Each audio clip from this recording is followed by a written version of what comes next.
The moment the camera zooms in and the crowd quiets down, I want you to do one thing before this story truly begins. Tap the like button if you believe dreams deserve a second chance, and subscribe to this channel if you love true, emotional stories that remind us why never giving up matters.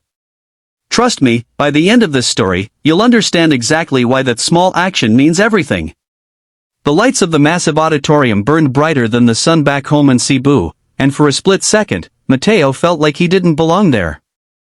His hands trembled as he adjusted the old leather jacket he had borrowed from a cousin, the sleeves slightly too long, the shoulders a little worn. He could hear his own heartbeat louder than the murmuring crowd. This stage was where legends were born or broken, and he was just a janitor's son who sang Elvis songs to drowning out hunger and fear. As the announcer called his name, Mateo Rivera, from the Philippines, polite applause followed, mixed with curiosity and doubt. Mateo took a deep breath and stepped forward, carrying not just a microphone, but the weight of every night he had gone to bed dreaming of this moment. Growing up, Mateo's world was small but heavy. His father cleaned floors in a local mall, working night shifts so his children could eat. His mother sold homemade snacks near a bus stop, smiling even when her feet ached and her hands were burned from hot oil. Music was never a luxury they could afford, but it was a miracle that found them anyway. Every Sunday, an old neighbor played Elvis Presley songs on a crackling radio, and young Mateo would sit silently, memorizing every note. Elvis became his escape, his teacher, his hope. When life felt too loud and unfair, Mateo sang softly to himself, imagining a world where his voice could matter. Years passed, and reality pressed harder. Mateo dropped out of school to help his family, working long hours carrying boxes and cleaning tables.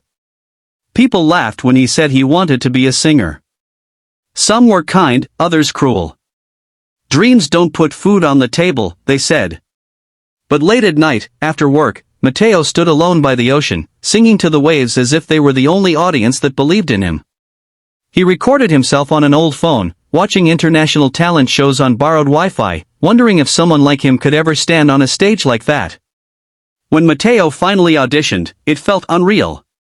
The journey to get there had drained his family's savings. His father hugged him at the airport with silent tears, pressing a small folded note into his hand. "Sing like your life depends on it," his father whispered. Mateo carried those words across oceans, into that bright, terrifying room where the judges sat like kings of fate. As Mateo stood before them, Simon leaned forward slightly, eyes sharp and unreadable. "Tell us who you are," Simon said. Mateo swallowed and spoke honestly. He talked about his family, his work, his love for Elvis, and his dream to prove that talent can come from anywhere. Some smiles appeared, but Simon raised a hand gently. "Okay," he said, "enough talking. Let's hear you sing." Mateo nodded, closed his eyes, and began softly. The first notes were gentle, almost fragile, and the crowd shifted in their seats. A few whispers floated through the room. Simon's expression tightened. He glanced at the other judges, clearly unconvinced. As Mateo sang the opening lines, Simon lifted his hand slightly, signaling hesitation. It was the moment Mateo had feared his entire life, the moment when someone in power decides you are not enough. But then something happened. Mateo remembered his father's tired smile, his mother's burned hands, the ocean that listened when no one else would. He opened his eyes, took a breath from deep within his chest, and let go of his fear. His voice transformed, growing stronger, richer, filled with a raw emotion that silenced every whisper in the room. It wasn't an imitation of Elvis anymore, it was a tribute, infused with pain, love, and resilience. The high notes soared, smooth and powerful, echoing through the auditorium like a confession from the soul. Simon froze. The judges' raised hands slowly lowered as his eyes widened. The crowd erupted in cheers mid-song, some people standing, others clutching their chests in disbelief. Mateo didn't stop. He sang like this was his last chance on earth, pouring every struggle into every word. When he hit the final note, holding it longer than anyone expected, the room exploded. Applause thundered from every corner.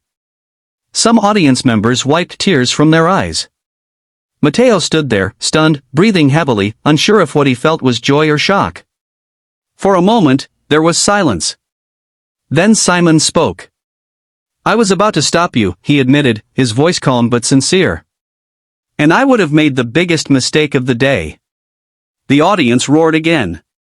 Simon continued, "You didn't just sing an Elvis song. You told your story." And that's what real artists do. Mateo felt his knees weaken. The other judges praised his authenticity, his courage, his voice that carried a lifetime of struggle. One judge said, "You remind the world that talent doesn't need permission." Another added, "You shocked everyone tonight." When the final decision came, it was unanimous. Mateo was through.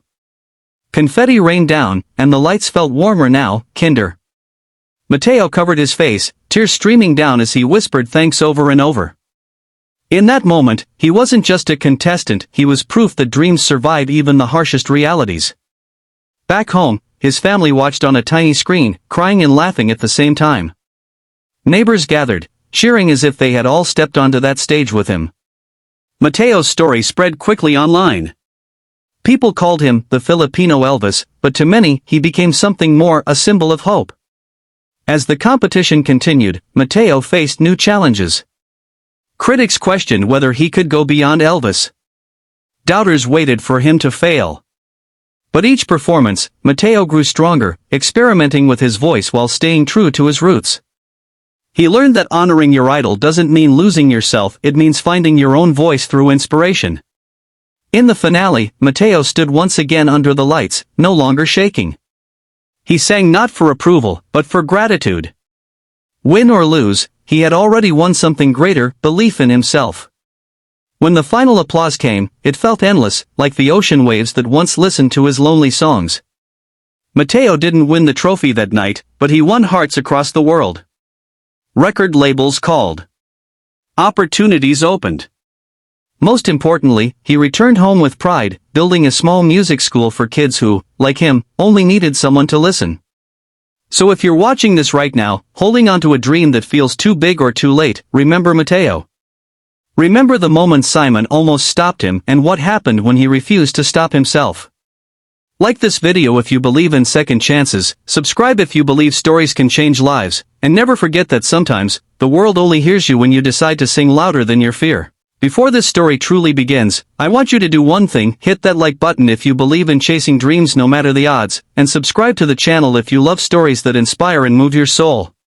Because what you're about to hear isn't just about a singer. It's about hope, perseverance, and proving that talent can come from the most unexpected places. Mateo Rivera stepped onto the stage, the bright lights blinding him for a moment. The massive audience sat in tense silence, waiting, watching. He adjusted his worn leather jacket, sleeves slightly too long, and took a shaky breath.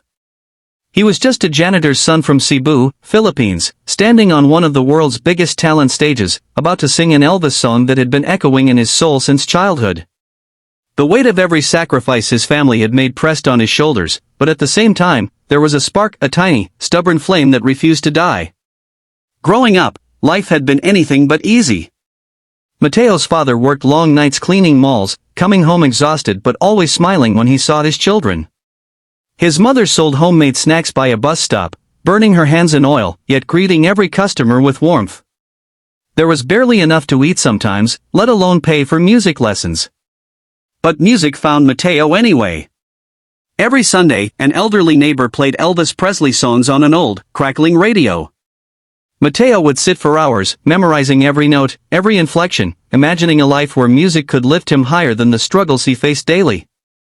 He sang alone at night, soft and careful so his family wouldn't hear, imagining the ocean as his audience, imagining applause as the wind carried his voice across the waves. It was his escape, his solace, his secret hope. Even when neighbors scoffed at his silly dreams and friends said he should focus on work, Mateo never stopped singing. When he finally made it to the audition, it felt surreal. His family had saved every penny, sometimes going without so Mateo could travel to the auditions. His father handed him a folded note at the airport. "Sing like your life depends on it," it said. Mateo carried those words in his pocket, in his heart, as he walked into the bright, intimidating room where the judges waited. Simon Cowell's eyes were sharp as ever, evaluating, judging, skeptical.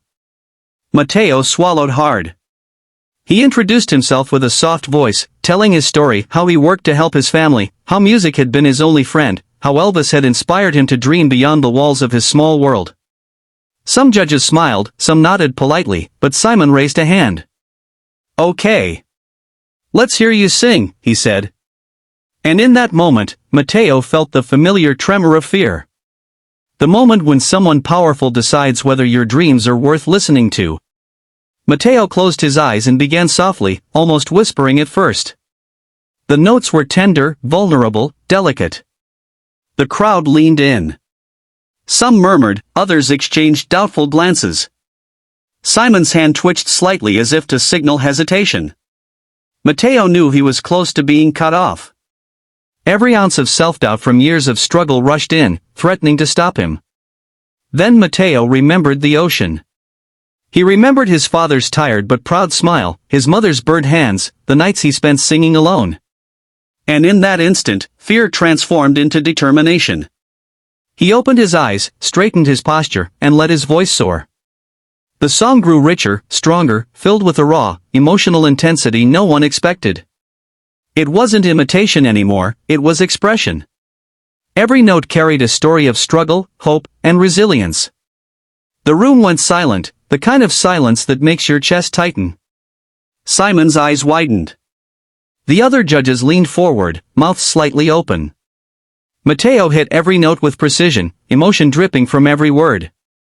The high notes, usually reserved for seasoned performers, came out naturally, effortlessly, carrying the weight of his entire journey. The audience gasped, some on their feet, some with tears in their eyes.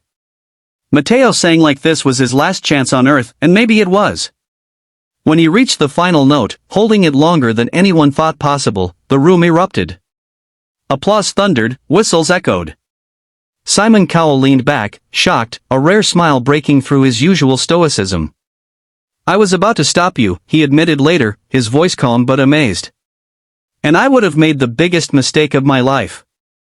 You didn't just sing an Elvis song. You told your story." The audience roared again. Mateo's knees nearly buckled as he covered his face, tears streaming freely. That night, Mateo didn't just pass the audition. He became a symbol. A reminder that talent can come from anywhere, that hard work and perseverance can outweigh doubt and prejudice. His family watched back home on a tiny TV, crying and laughing at the same time. Neighbors gathered, cheering as though they were part of his triumph. The journey wasn't over. Critics questioned whether he could move beyond Elvis. Doubters whispered that this was a one-time miracle. But Mateo kept going, performing with sincerity, experimenting while staying true to his roots. Each performance became stronger, more confident. He proved that honoring an idol doesn't mean losing yourself, it means discovering your own voice through inspiration. In the finale, Mateo stood under the bright stage lights, calm and centered. He sang not for fame, not for judges, but for gratitude, for every hardship, for every sacrifice, for every moment he could have given up but didn't. And when the applause came, it felt infinite, like the ocean that had once heard his solitary songs. Mateo didn't win the trophy that night, but he won hearts. Opportunities opened, record labels called, and invitations poured in from across the world. Most importantly, he returned home with pride, starting a small music school for children who, like him, only needed someone to hear them. So if you're watching right now, holding on to a dream that seems impossible, remember Mateo. Remember the moments Simon almost stopped him. Remember that courage isn't the absence of fear, it's singing anyway. Hit that like button if you believe in second chances, subscribe if you believe stories can inspire, and never forget that sometimes, the world only hears you when you refuse to be silent. Because Mateo Rivera, the Filipino Elvis, didn't just shock the judges that night, he shocked the world. And you can shock your world too.